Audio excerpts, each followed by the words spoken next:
तिकडे पंचायत समित्यांमध्ये भाजप हा सगळ्यात मोठा पक्ष ठरलेला 125 पैकी 44 ठिकाणी भाजप, 32 ठिकाणी शिवसेना, अजित पवार यांची राष्ट्रवादी 32 ठिकाणी, काँग्रेस 8 ठिकाणी, शिवसेना उभाटा 5 ठिकाणी, राष्ट्रवादी शरद पवार गट 2 ठिकाणी तर अन्य 2 ठिकाणी सत्ता स्थापन करणार। रत्नागिरीहून आपल्यासोबत आपले प्रतिनिधी राकेश जोडले गेलेले आहेत। राकेश, काय कोकणातली स्थिती राहिली? सिंधुदुर्गात तर राणेंचाच बोलबाला दिसतोय। नक्कीच मिलिंद सर, आपण जर पाहायला गेलो तर सिंधुदुर्गप्रमाणे रत्नागिरीत देखील शिवसेनेचा बोलबाला पाहायला मिळाला। कारण ज्या जिल्हा परिषद गटासाठी ज्या 56 जिल्हा परिषद गटांसाठी निवडणूक झालेली होती आणि या 56 पैकी जवळपास 40 जागांवरती शिंदेच्या शिवसेनेचे उमेदवार हे निवडून आलेले आहेत। त्यामुळे राज्याचे उद्योगमंत्री उदय सामंत असतील, गृहराज्यमंत्री योगेश कदम असतील यांनी जिल्हा म्हणजे ज्या गेल्या काही दिवसात ज्या निवडणुका झालेल्या होत्या त्याचप्रमाणे या निवडणुकांमध्ये देखील बाजी मारलेली आपल्याला दिसून येते। त्याचप्रमाणे काही ठिकाणी युती झालेली होती आणि या युतीतील भाजपच्या जवळपास 4 जागा निवडून आलेल्या आहेत। म्हणजे 56 पैकी जवळपास 44 जागांवरती शिवसेना भाजपचे उमेदवार हे जिंकून आलेले आहेत। त्या खालोखाल शिवसेना उद्धव बाळासाहेब ठाकरे पक्षाचे 6 उमेदवार या निवडणुकीत जिंकून आलेले आहेत। तर 5 ठिकाणी हे राष्ट्रवादीचे उमेदवार, राष्ट्रवादी अजित पवार गटाचे उमेदवार जिंकून आलेले आहेत। आणि विशेष म्हणजे मिलिंद सर, या जिल्हा परिषद म्हणजे जिल्हा परिषद निवडणुकीच्या निमित्ताने महाराष्ट्र नवनिर्माण सेनेने देखील आपलं खातं खोललेलं आहे। त्यांचा एकमेव उमेदवार हा या जिल्हा परिषद निवडणुकीच्या रिंगणात होता आणि तो देखील निवडून आलेला आहे।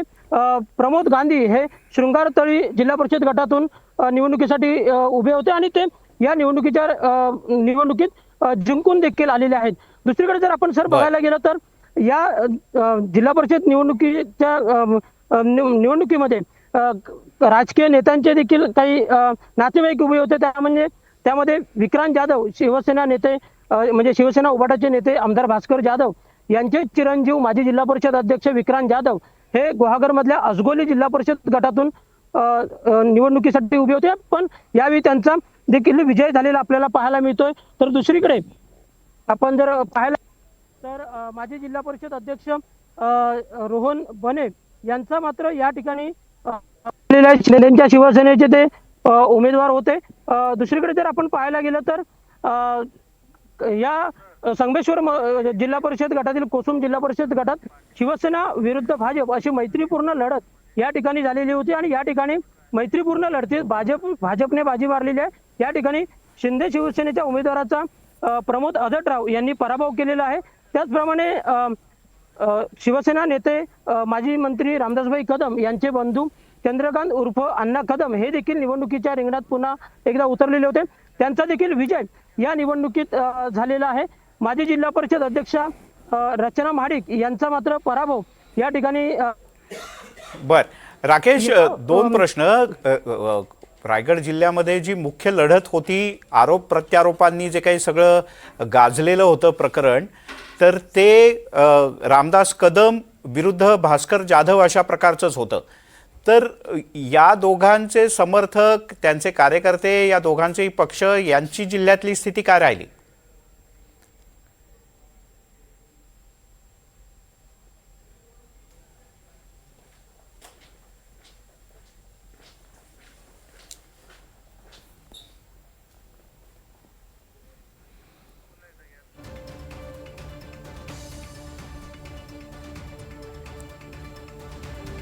माझा आवाज पोहोचतोय? हा, आता येतोय। हा, नाही, जिल्ह्यातली राजकीय पक्षांची प्रमुख नेत्यांची स्थिती काय राहिली? प्रमुख नेत्यांची स्थिती जर आपण पाहायला गेलं तर या ठिकाणी म्हणजे राज्याचे उद्योगमंत्री, जिल्ह्याचे पालकमंत्री उदय सामंत यांच्या मतदारसंघातील म्हणजे रत्नागिरी तालुक्यातील 10 पैकी 10 शिवसेनेच्या जागा जिल्हा परिषदेच्या निवडून आलेल्या आहेत। या ठिकाणी शिवसेना भाजप युती होती, पण भाजपला पंचायत समितीला काही जागा देण्यात आल्या, पण जिल्हा परिषदेत मात्र सर्वच्या सर्व जागा 10 जागा या शिवसेनेने निवडून आलेल्या। त्याचप्रमाणे राजापूर आणि लांजा या 2 तालुक्यांमध्ये देखील शिंदेच्या शिवसेनेच्या 10 जागा ज्या आहेत त्या निवडून आलेल्या आहेत। त्यामुळे सामंत बंधूंनी आपला करिश्मा जो आहे तो या तिन्ही तालुक्यांमध्ये कायम ठेवलेला पाहायला मिळतो। त्याचप्रमाणे आपण जर पाहायला गेलं तर गृहराज्यमंत्री योगेश कदम यांच्या मतदारसंघातील खेड, दापोली आणि त्याचप्रमाणे खेड दापोली आणि मंडणगड या ठिकाणच्या जागा आहेत, त्या बहुतांश जागा या शिंदेच्या शिवसेनेने जिंकलेल्या आहेत. त्यामुळे गृहराज्यमंत्री योगेश कदम यांनी देखील आपला दबदबा हा या ठिकाणी कायम ठेवलेला आपल्याला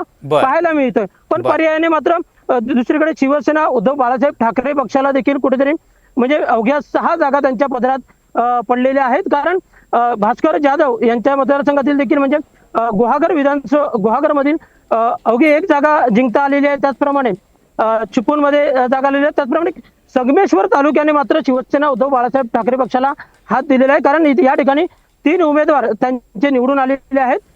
त्याशिवाय आपण जर पाहायला गेलं तर भाजपचे देखील 4 उमेदवार रत्नागिरी जिल्हा परिषद पहिल्यांदा म्हणजे यावेळी गेलेले आहेत. कारण गेल्या जिल्हा परिषद निवडणुकीमध्ये भाजपचा एकही उमेदवार निवडून आलेला नव्हता, त्यावेळी युती नव्हती.